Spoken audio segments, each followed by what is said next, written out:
John Bolton is completely innocent. Free my boy, John Bolton. Hashtag free Bolton. How's everybody doing today? King Leo, how could you say that? How could you say John Bolton is innocent? John Bolton did the Iraq War. John Bolton is why we invaded Afghanistan. John Bolton's not a good guy. Well, as always, if you'll join me here just for a few minutes and let me explain, it will all become clear to you. How are you guys doing today? It's a nice fall evening out here in South Florida. I hope you have good weather wherever you are. I hope you are blessed wherever you are.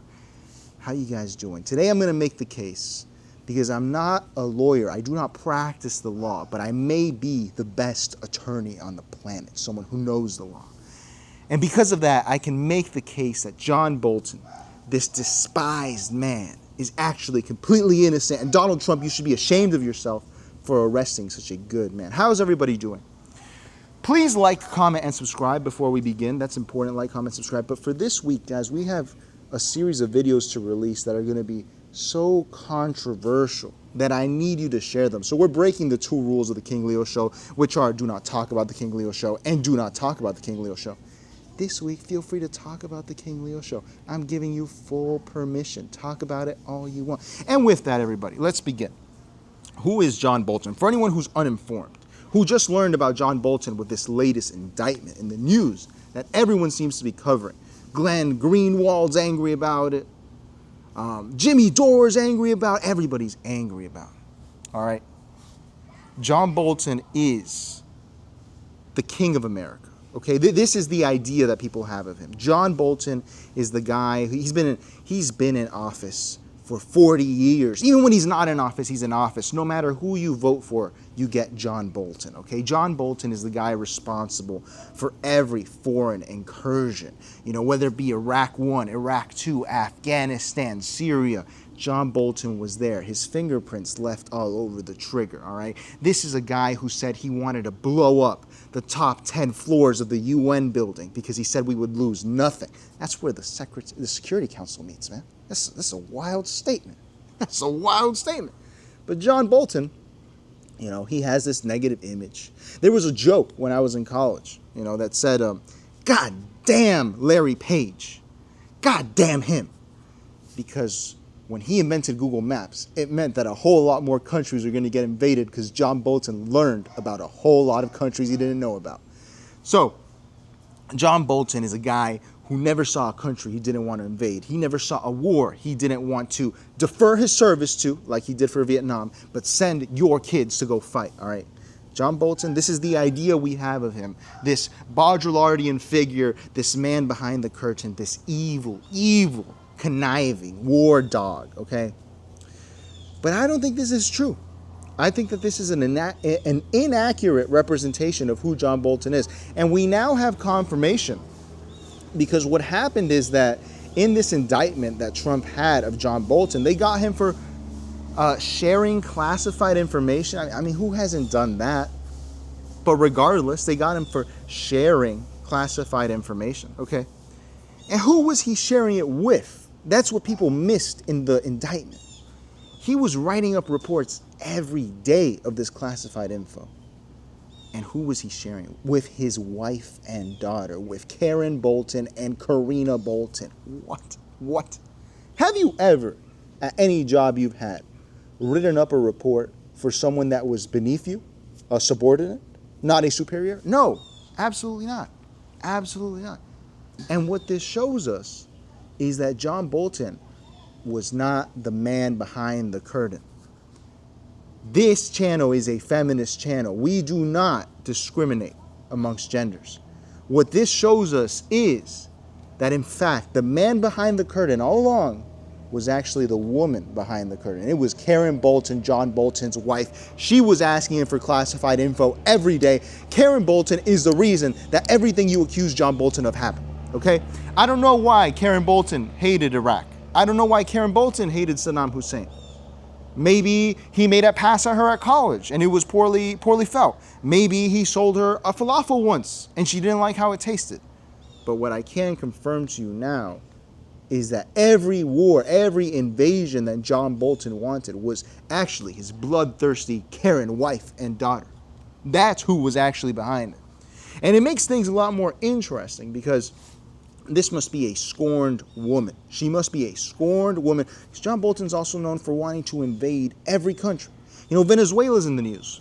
When John Bolton was in the first Trump admin, one of the most famous pictures out of that administration was that John Bolton actually wrote on his notepad 50,000 troops to Colombia and had himself photographed with that when they were going to do regime change in Venezuela.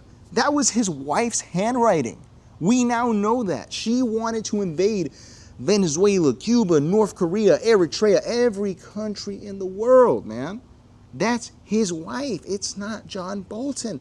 ICC, don't look at Johnny boy. Look at Karen. And I think that this actually speaks to, if we're getting real Baudrillardian here, this speaks to our internalized Western sexism, okay? That you could not imagine.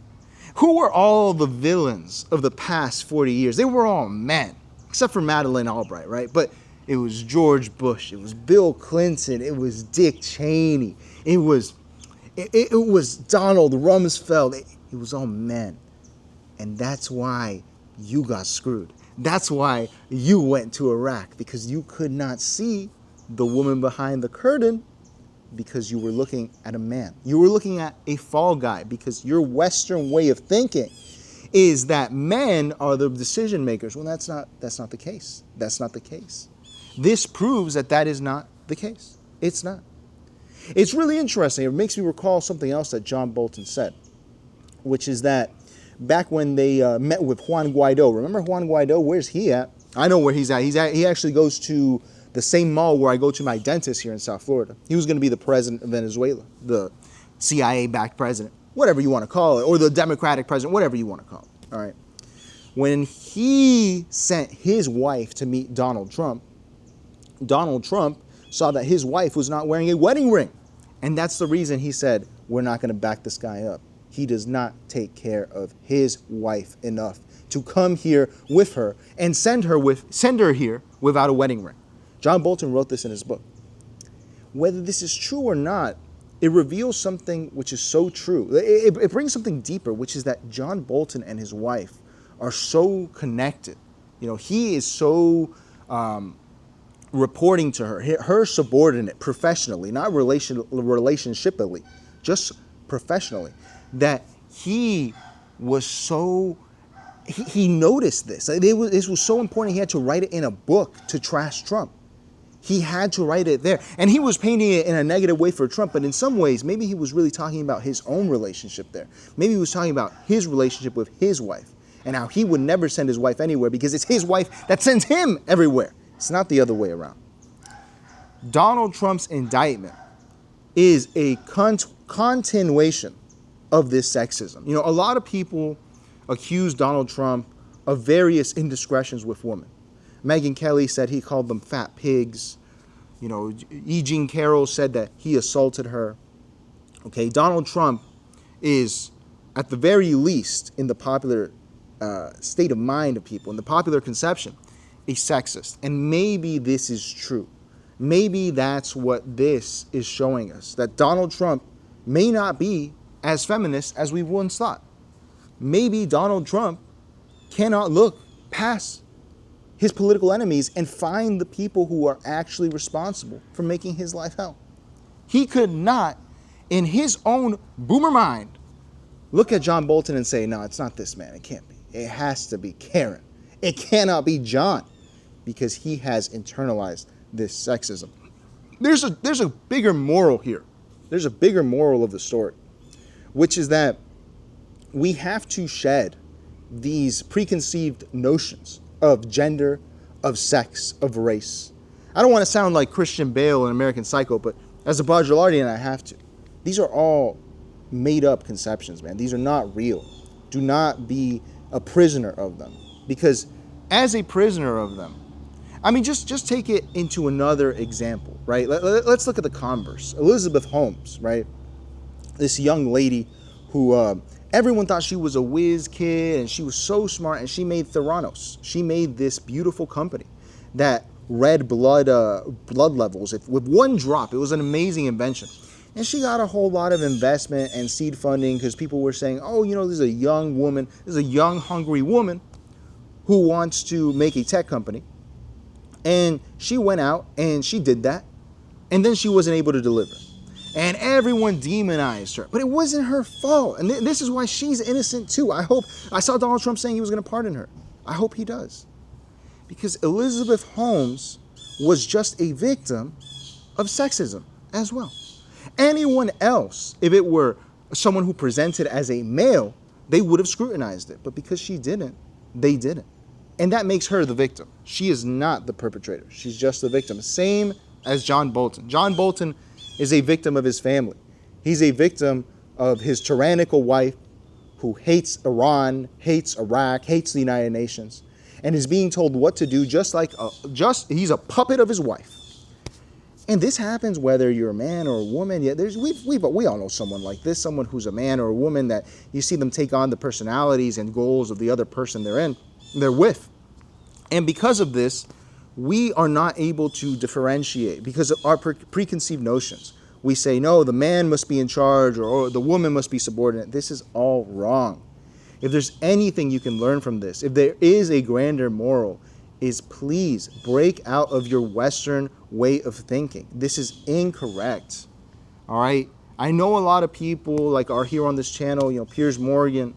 He's always talking about how the trans thing is bad and everything. But if there is anything to take away from the trans movement and all of this, is that these brave souls were the ones who tried to warn us. They tried to tell us, hey man, the killers are not all dudes, man. The bad guys are not all dudes. This isn't Die Hard. This is real life. This isn't a movie. In real life, people can be good or bad, men or women. It doesn't matter. And if you consider what John Bolton did bad, well, then you should castigate his wife. Why would you do this to him? This poor guy, they need to free him. I would like to know how much mental struggle and turmoil he has been subjected to from his spouse. Because it's not fair. It's not fair that he has to be the fall guy here. It's just not fair. Especially since it says it in the indictment.